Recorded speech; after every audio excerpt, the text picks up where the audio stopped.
Hello everyone. आज हम start करेंगे टाइप्स ऑफ प्लानिंग। पहले प्लानिंग का मतलब क्या है और प्लानिंग हमें क्यों चाहिए होता है वो हम लास्ट वीडियो में डिस्कस कर चुके हैं। तो now we are going to study the types of planning. ठीक है, तो प्लानिंग जो है वो टू टाइप्स की हो सकती है। One is planning bye direction and the other is planning by inducement. One by one will study both. So first one is planning bye direction. Planning bye direction जो है एक बहुत इंपॉर्टेंट सोशलिस्ट इकॉनमी का part होता है।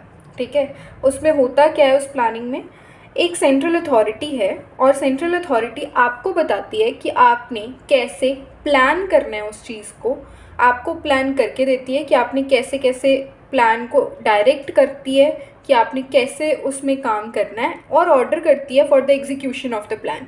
ठीक है, once again let's say कि सेंट्रल अथॉरिटी है, वो आपको जो आपके प्रीडिटर्मिन्ड टारगेट्स हैं, प्रायोरिटीज़ हैं, उनके हिसाब से एक प्लान दे देगी और प्लान के बाद उसको बताएगी, डायरेक्ट करेगी कि आपको काम ये ऐसे नहीं ऐसे करना है और फिर आपको ऑर्डर करते हैं the execution of the work के लिए कि आप उन टारगेट्स को जो हमने आपको बताया उस हिसाब से पूरा करो।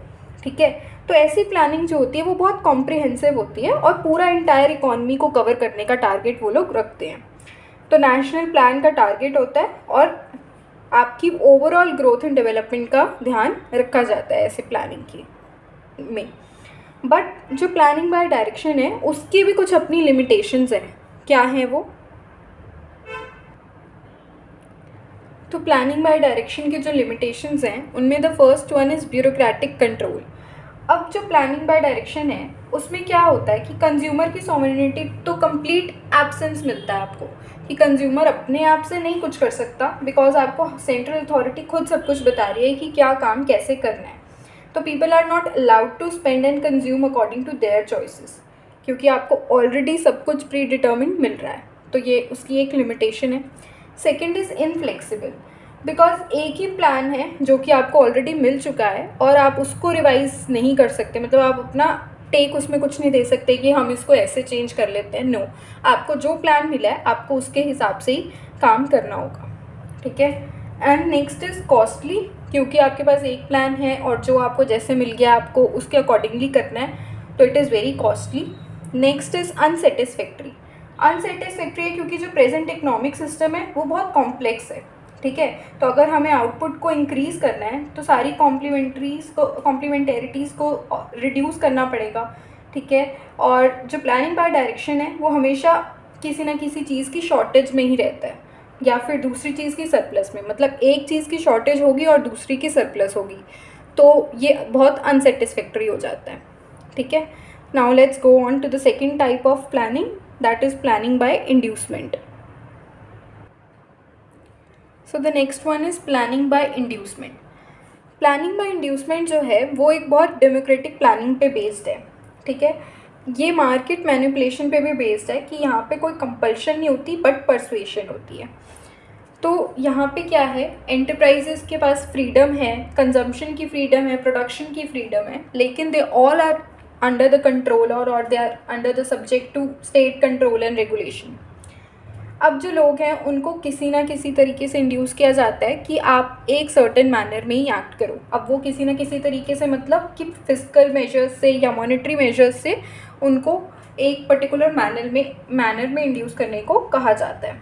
ठीक है, अब जैसे फॉर एग्जांपल अगर प्लानिंग अथॉरिटी है उसको अपनी प्रोडक्शन किसी पर्टिकुलर कमोडिटी में बढ़ानी है तो वो या तो उस फर्म को सब्सिडी दे देंगे या फिर वो ऐसे करेंगे कि कोई स्कार्सिटी ऑफ गुड को फाइंड कर लेंगे या फिर वो रैशनिंग करेंगे, प्राइस कंट्रोल करेंगे, मतलब कोई भी मेथड से वो अपना काम निकाल लेंगे।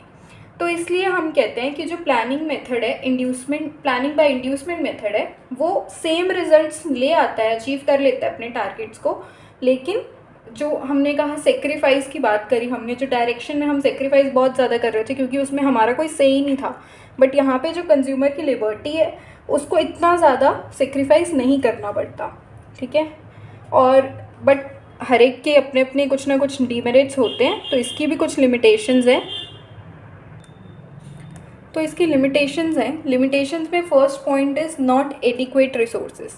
इसका मतलब ये है कि जैसे हमने कहा कि people are induce to act in a certain manner, तो हो सकता है कि कभी जो आप प्रोड्यूसर्स को या कंज्यूमर्स को जो रिसोर्सेज दे रहे हो वो इनफ ही ना हो कि वो आपका काम ऐसे कर सकें जैसे आपकी हायर अथॉरिटीज़ चाह रही हैं। मतलब उस चीज़ को अगर आपको किसी से करवाना है तो आपको उसको इनफ रिटर्न भी देना पड़ेगा या उसको कुछ तो देना पड़ेगा ना, जिसकी वजह से वो आपका काम करे। तो हो सकता है कि प्रोड्यूसर्स और कंज्यूमर्स उस चीज़ से सेटिस्फाई हों ही ना, तो वो आपका काम जो गवर्नमेंट के प्लान्स हैं वो तो वैसे होंगे ही नहीं फिर, अगर वो खुश नहीं है तो। Next is surplus and shortage. अब क्योंकि जो हमने इस प्लान में कहा कि डेमोक्रेटिक प्लानिंग से सब कुछ चलता है, तो जो प्लान्स है गवर्नमेंट की वर्किंग के वो सारे मार्केट फोर्सेस पे छोड़ दिए जाते हैं। तो जब मार्केट फोर्सेस पे छोड़ेंगे तो किसी कमोडिटी के लिए सरप्लस भी होगा और कहीं कहीं पे शॉर्टेज भी होगा। Then next is monetary and physical measures are not enough. अब वो कहते हैं कि क्योंकि अंडर डेवलप्ड इकोनॉमीज़ के पास इतना ज़्यादा इनकम सेविंग वगैरह कुछ नहीं होता उनके पास, तो बहुत डिफ़िकल्ट हो जाता है वहाँ जाके आप कैपिटल फॉर्मेशन को इंक्रीज़ कर सको या कैपिटल फॉर्मेशन कर सको। तो सिर्फ मॉनेटरी और फिजिकल मेजर्स इनफ नहीं होते कि आप एक इकोनॉमी में जाके वहाँ पे प्लान डेवलपमेंट के बारे में सोच लोगे। और भी बहुत सारे मेजर्स होते हैं जिनकी ज़रूरत होती है हमें। ठीक है, थैंक यू।